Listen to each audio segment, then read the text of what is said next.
Bill Gallagher, scaling coach, host of the Scaling Up Business podcast.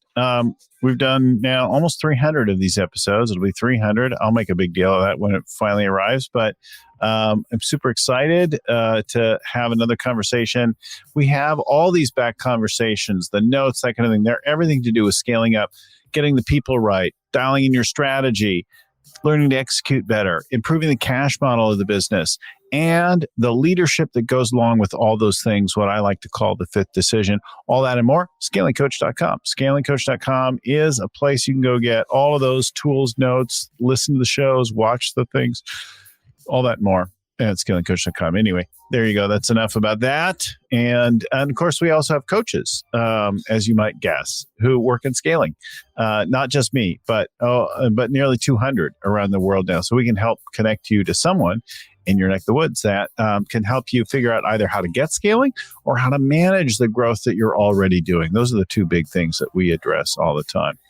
So without that out of the way and in the background, we're going to talk to Victoria now. Victoria, welcome to the show. Thank you so much for having me. It's a pleasure to be here. I'm so happy to be speaking with you. Awesome. And Victoria's in Las Vegas, a city that my mom's family is from and that I lived in once years and years ago. And actually where I had my first radio show by accident one night. It is not a bad place to live. I was in the radio station late one evening when somebody else didn't show up. And I had been around a little bit working on different projects. And the program director, who's still a dear friend, who's since retired. Anyway, he got on the phone with me. He said, Bill, you know kind of what to do. Why don't you just do the show? Have some fun. It's cool. You know, whatever. That was Ken George's name. Anyway, I went on the station that night and he's like, you know, you sound pretty good. Why don't you take over that show? Wow. So I started doing a show. And anyway, I have a love of Vegas, a love of radio, and all of that's connected. So let me tell you about Victoria. I think some of us worse than others could talk about ourselves, but it's a terrible, bad habit. So Victoria is CEO of Victoria's PR. So she's a PR firm, and she works in particular on personal branding, helping companies leverage their brand, develop visibility, and use that to grow their companies and their businesses. And she's been featured in all kinds of publications, Forbes, Entrepreneur, TV and radio stations, given TEDx talks, like that kind of thing. And so she has something to share with us today. So she's going to tell us some stories.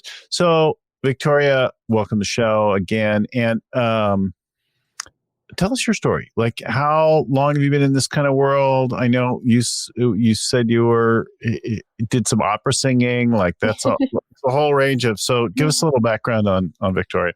Yeah, absolutely. And yeah, thanks for that intro. You know, it's one of those things where whoever's listening to this and whatever you're currently doing, I'm sure you didn't grow up thinking, Mom, I want to be an internet marketer, right? That wasn't like your first thing, right? But you may have developed some skills as a young child that you're now using, that you now found out is your superpower. Well, that's my story. That's sort of how I came to find out that PR was my superpower. So growing up, I wanted to be an opera singer. Love singing opera. I love classical music. I love all of that. I was fortunate enough to get to travel the world singing opera all over the world in castles and cathedrals. I had a #1 hit single in Europe. I even sang with Andrea Bocelli, which is awesome. And I didn't realize name in the opera world. A brand name in the opera world. Outside of opera. Right? It's like people only know that when I'm like, Step Brothers, the song at the end that Will Ferrell sings, The Time to Say Goodbye. That's that. Oh, I know that. Yeah, that's Andrea Bocelli. So that was my background. And now here's the thing that a lot of times, and maybe you're listening to this, you think my background is I was an artist before in my past, or I did this really well. I was pitching editors. I was pitching TV. I was pitching radio, magazines, all of that to get my music out there. Because here's the thing. If you don't get your music or people to buy music, you're sitting for your supper, like literally, right? So it was really important for me to get and build connections with the right people so that I could have this career.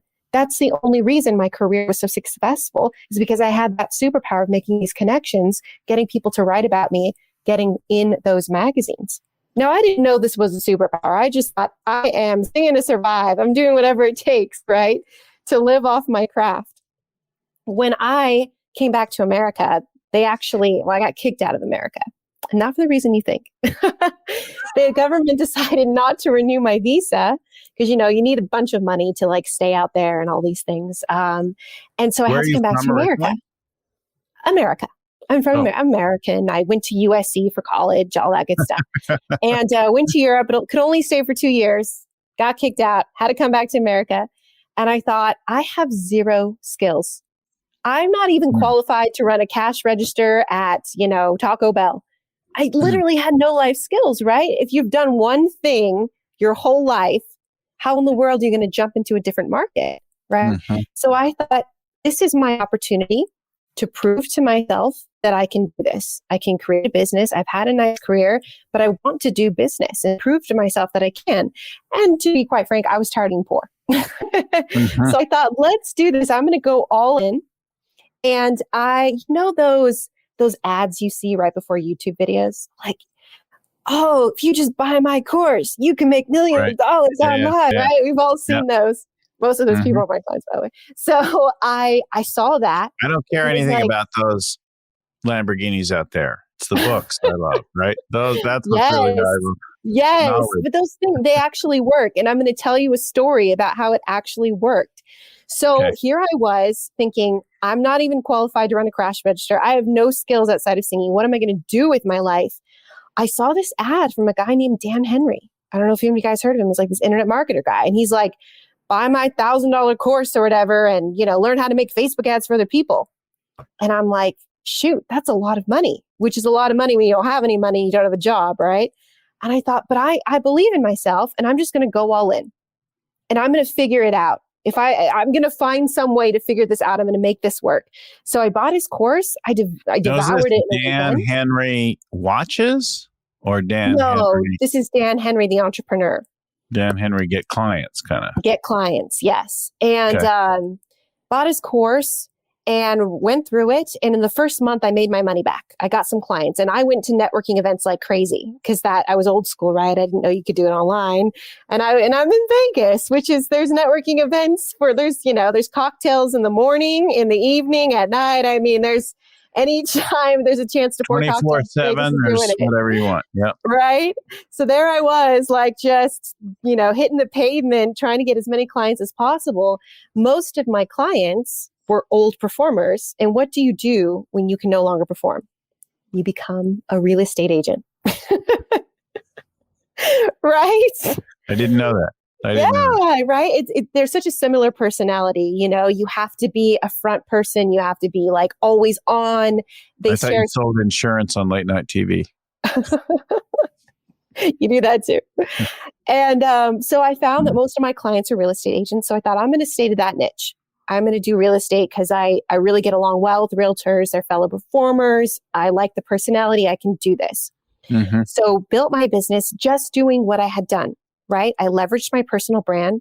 I started creating all this valuable content for realtors. I started putting out all this, articles, Facebook Lives, all these things about real estate. I started to train people. And this is important for you guys to listen to. You're training your audience about how to perceive you. Okay. People accept what's that saying? People accept what they read about you, right? So just say, this is how you treat me. This is how you're going to start treating me. So I was training my new audience. I'm an expert in real estate, right? I was from 0 to 6 figures in 9 months, 0 paid ads, just from the PR, just from the organic. This is, guys, also why I believe in it so strongly because I've done it for myself. So everything is going great. The company's going really, really well. And then boom, pandemic, right? Yeah. Which is the story. I think everybody has pre-pandemic story and then the pandemic happened and then what happened after, right? I think this is a very generic story. So during this time, I thought I lost almost all my clients. Real estate isn't an essential business. So they all either went on pause or they canceled. Now, what kind of real estate were you doing? What real estate marketing. like running Facebook ads for them. I had an ISA So service helping for to them. promote properties for sale. Mhm. Commercial, residential, both? Residential. Residential. So I was getting them leads, potential buyers, potential sellers, so they could talk to them and make a deal. Yeah. All online, all digital. And again, pandemic happened and I thought, what the heck am I going to do? So I went back to what I'm good at, which is PR. And I thought to myself, what is the best real estate publication that because all these realtors were so scared. They didn't want to take a chance on me. They thought money is so scarce right now. I don't know what's going to happen in the economy. Why in the world should I trust you? Who are you? Mm-hmm. And I thought, I need to gain their trust. And here's the thing, guys, this isn't just the pandemic. People are going to be thinking that about you. I'm sure you've heard this objection. Why should I go with you? Who are you? Oh, what? You got a ClickFunnels award? I don't know what the heck that is. I have no idea what that is. That means nothing to me.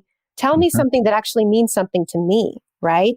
Industry specific publications, guys. Remember that. We're going to come back to it.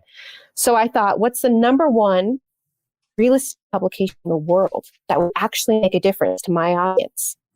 Inman publication. Inman News is the number one real estate publication in the world. Somehow or other, through my magical skills, and 60 days, I ended up being asked to be an Inman brand ambassador. Only 35 people get asked every year.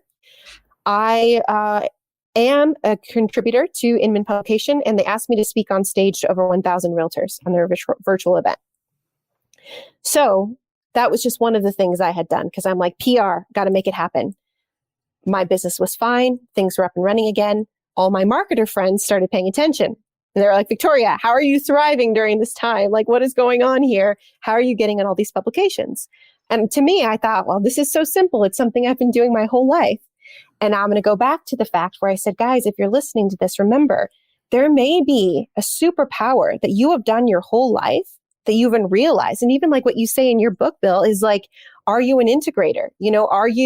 Are you an entrepreneur? Maybe there's a superpower that you're not utilizing right now. Are you really good at organizing things? Are you really good at sales or whatever it is? Maybe this pandemic has taught you, this is actually where I really thrive. Hone in on what your strengths are, what you're already good at.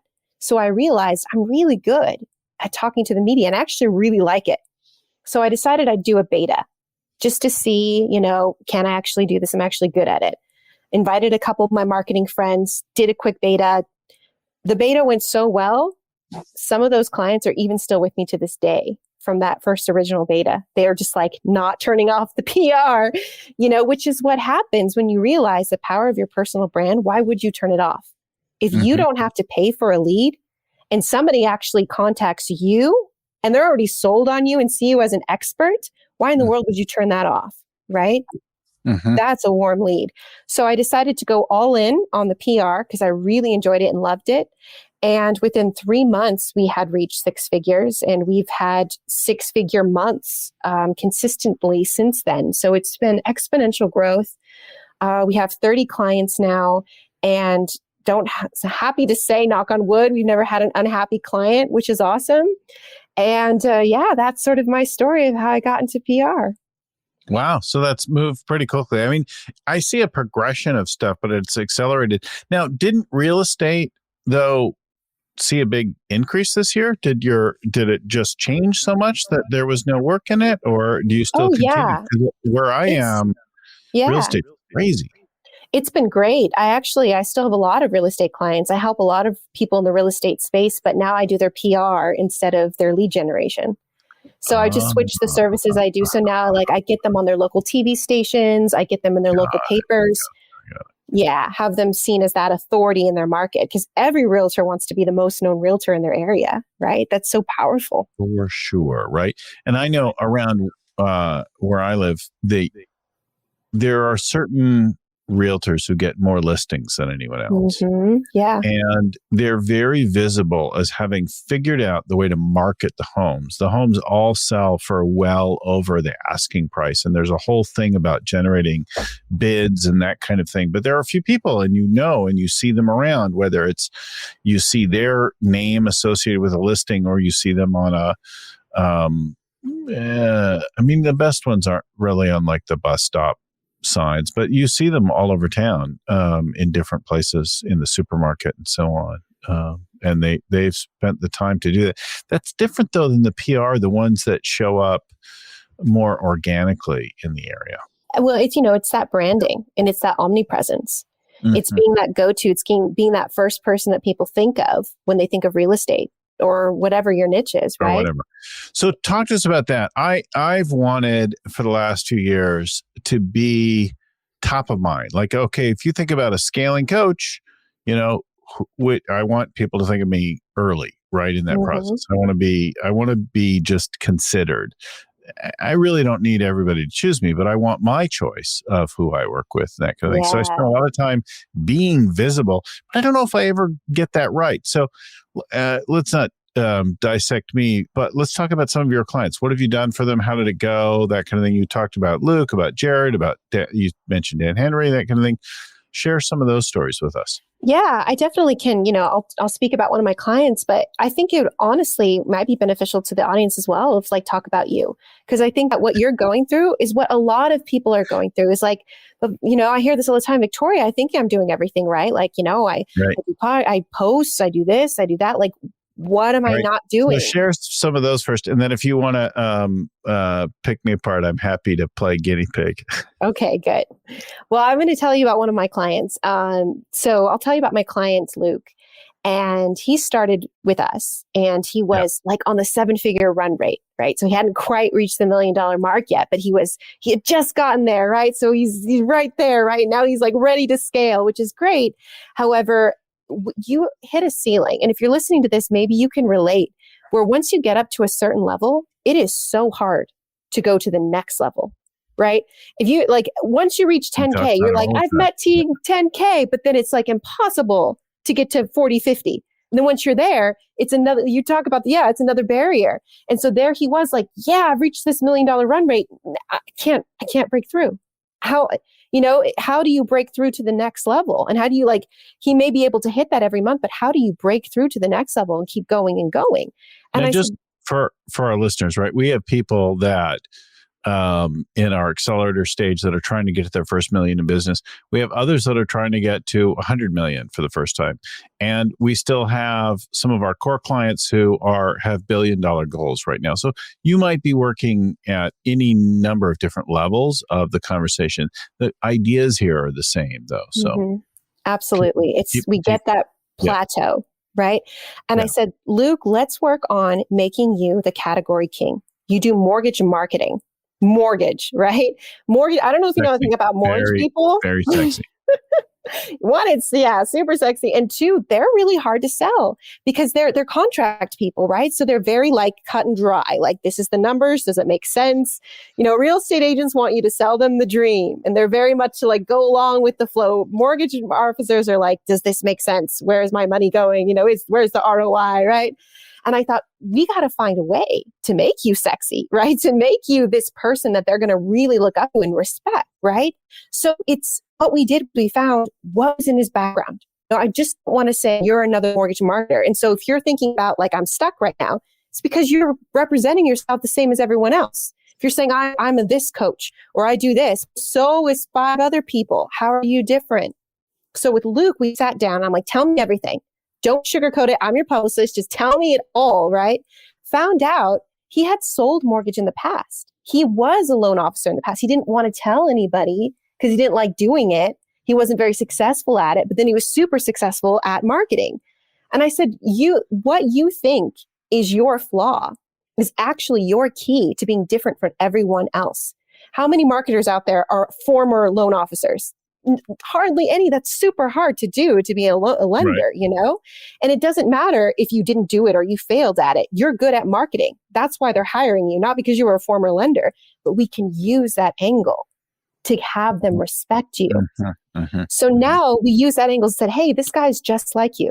This guy is also a former lender. This guy also has his license. He knows where you're coming from. He's not just one of those, marketing guys who wants to sneeze and doesn't know anything about what you're doing. He's been there in the trenches with you. These are the kind of articles we wrote for him. So we went after the top mortgage places, like National Mortgage News, Mortgage Banker, Mortgage Lending Magazine, places that typically, now you may think industry specific. They're desperate for content. No. they're very guarded about who they have inside of their inner circle. It's like it's like, this is our magazine that we're so proud of. It's just for lenders and we don't let anybody in, just anybody.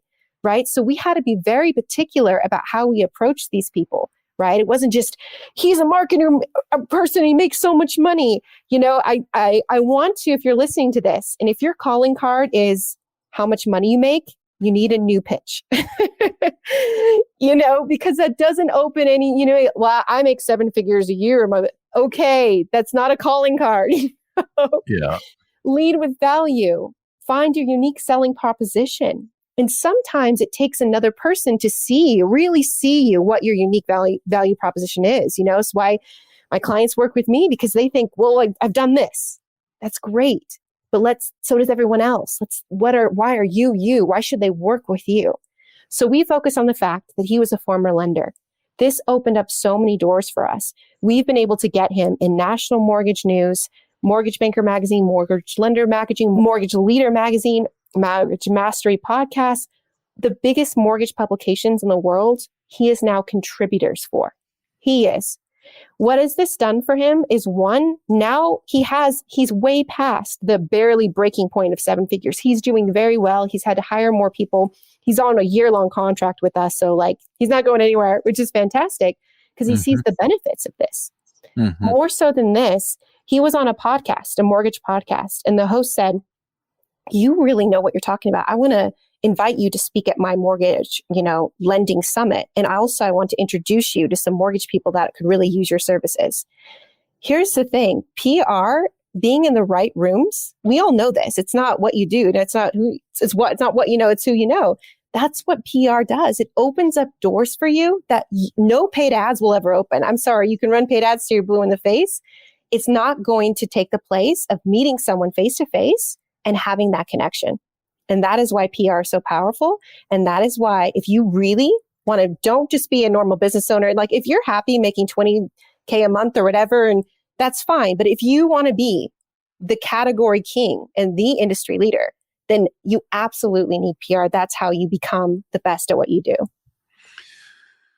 So you focused on the differentiation, and then you started to put out content for this person, and that set him apart and got him attention for a particular thing, gave him more credibility, right?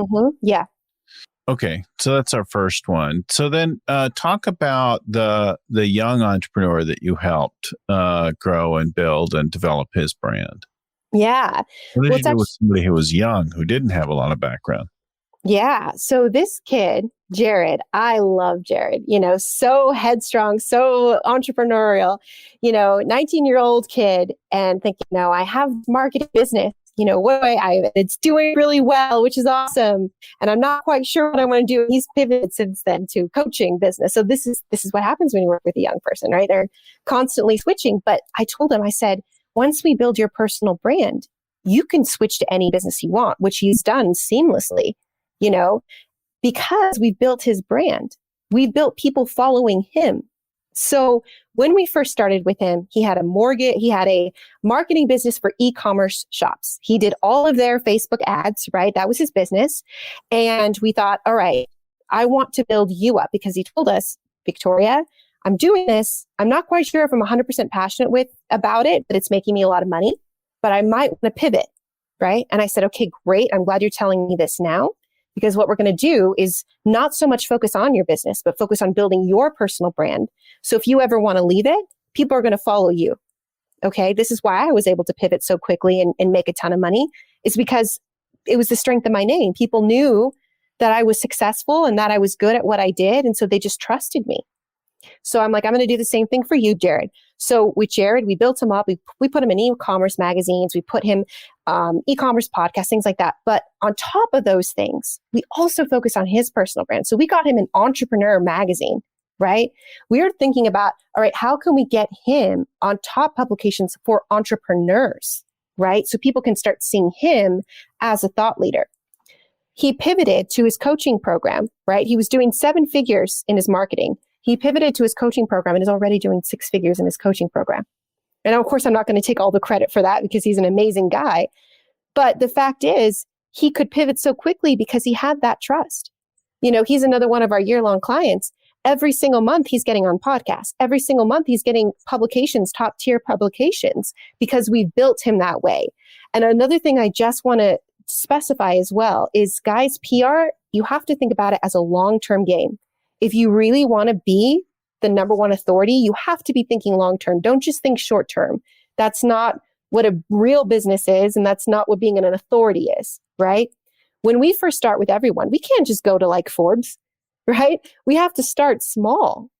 All these people telling you about all my clients, yes, we've been able to do incredible things for them because they've been with us long term. We had to build them up in the press. It's just like, you don't ask someone to marry you on the first date, right? You court them. We're courting all of the editors, saying, hey, we got him in Digital Journal. Woo, we got him in his local papers. Isn't that cool, right? We're building it up. We're telling a story.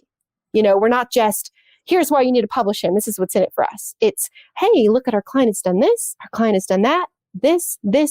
We're building you up. And this does two things. One, it's great for us to get you in top tier press because the editors are also following along with you in your journey. And two, your whole audience is following along with your journey. How many times have you seen entrepreneurs? They've never got press. Their social media looks like crap. And then all of a sudden, the next day, I was featured in Forbes. And everyone's like, this person bought it. What a fake. Like literally, that's the opposite of authority building. How much more powerful is it for your audience to follow along on your journey and say, hey, I was on this podcast. Hey, I was just in this small publication. Hey, I just got featured in my local press. Hey, I'm a little bit bigger now. Hey, I got Business Insider. Hey, I'm in Forbes now.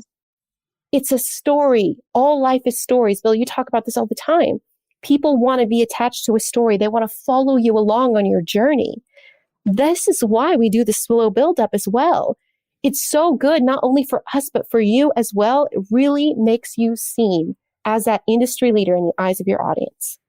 Well, you can buy your way into some things today. There are certain publications that, you can pay a fee for and be listed as a coach and their coach counsel, blah, blah, blah, or whatever it might be. And there's a little bit of like checking, but it's really about the fee. It's another way for them to make some money.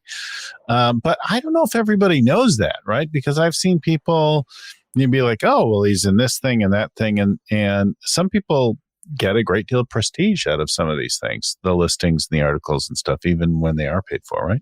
Well, it's about how you do it. Like let's say you buy it, right? And you've never got press, right? But most of your audience, let's say they don't even realize that.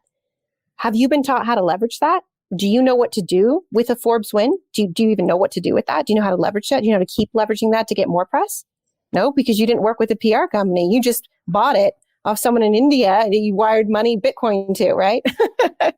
So you got to do it the right way. So if you're going to be on something that big, you owe it to yourself to get as much leverage out of that as possible, Now, you mentioned Dan Henry earlier, and you said you were able to get him verified. Did you have some special trick to doing that? Was it just that he hit the right numbers and got verified, or what? The IG and the Facebook, the Twitter verified particularly hard. Talk about that. Yeah. So if people don't know what verified means, it means a little blue check mark on Facebook and Instagram. There's that blue check mark that shows they're the actual person. They're the legitimate person.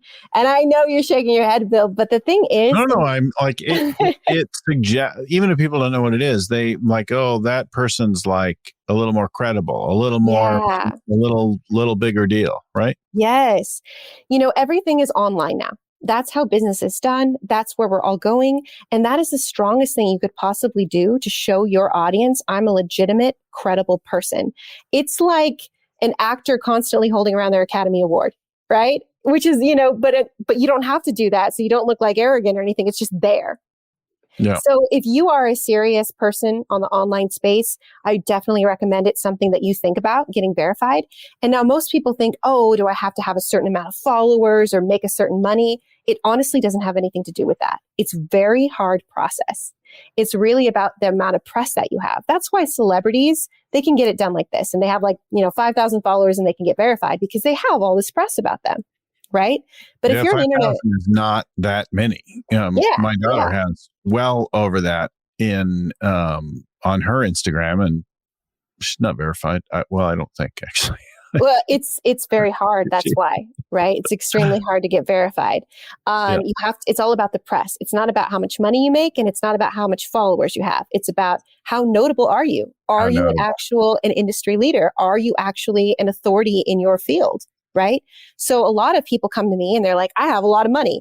That doesn't mean anything. That doesn't mean you're credible. That doesn't mean you're authority. Let's build up your credibility. Let's tell your story and tell people why you're credible. Because with Facebook and Instagram, it's not just any willy-nilly publication. It's the exact publications that they deem are credible, right? So it's knowing where to get the pieces published, getting them published, having the right PR person. So we are a media company, so we have our own portal. It's a specific portal that you have to actually be a legitimate PR company to have access to it. You have to have Facebook rep.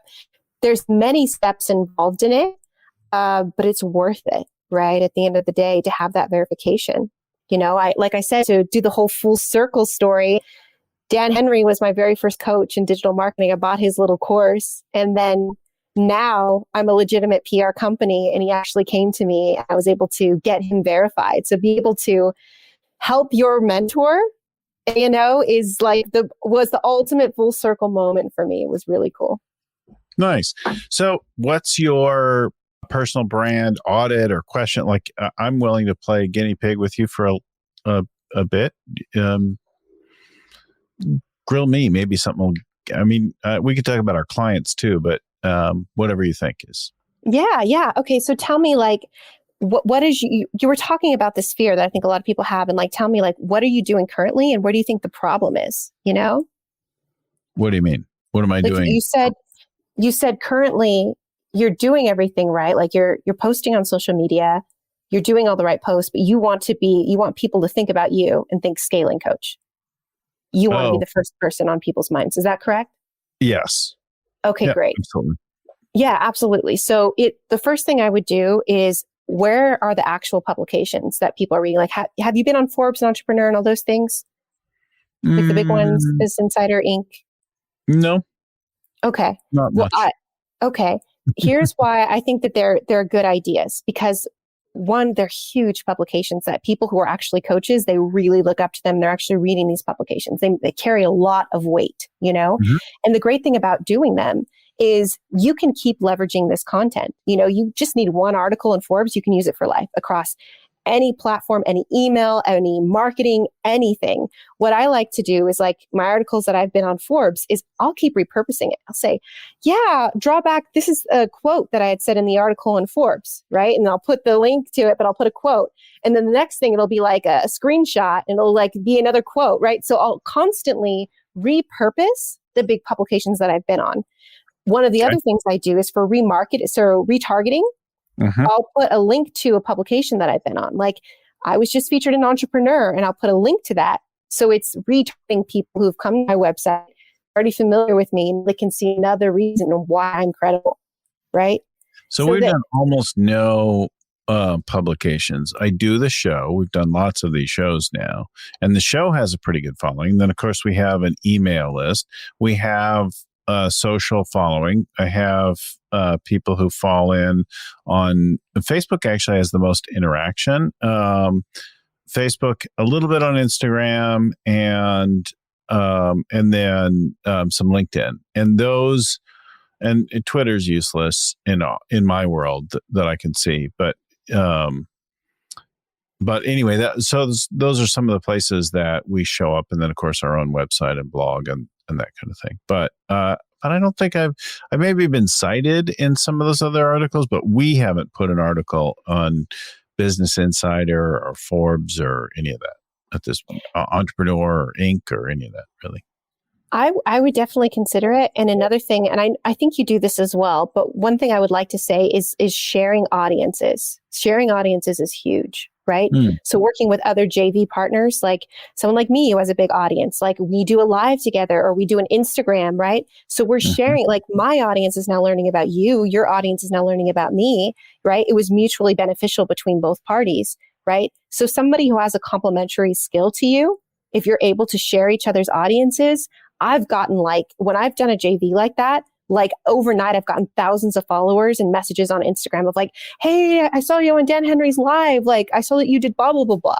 Because now Right. it does. Yeah, so we get some of that, right? Because some of our guests have particularly large followings, but not every guest does a good job of promoting their appearance. Sometimes they're just using your show, but there's a mix of that, right? And so that has definitely helped us by doing the show.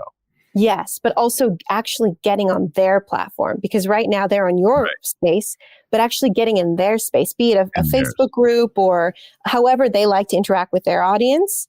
Like actually going in and doing that. I do a lot of master classes for, my clients are 7-8 figures as well. So I'll do master classes for their students, for their coaches about PR, but also I get to pitch at the end. So I give them information, but also they can hire me for my services, right? So there's so many different ways. And to be honest with you, Will, and you guys may think, oh yeah, that's sort of whatever. Here's the thing.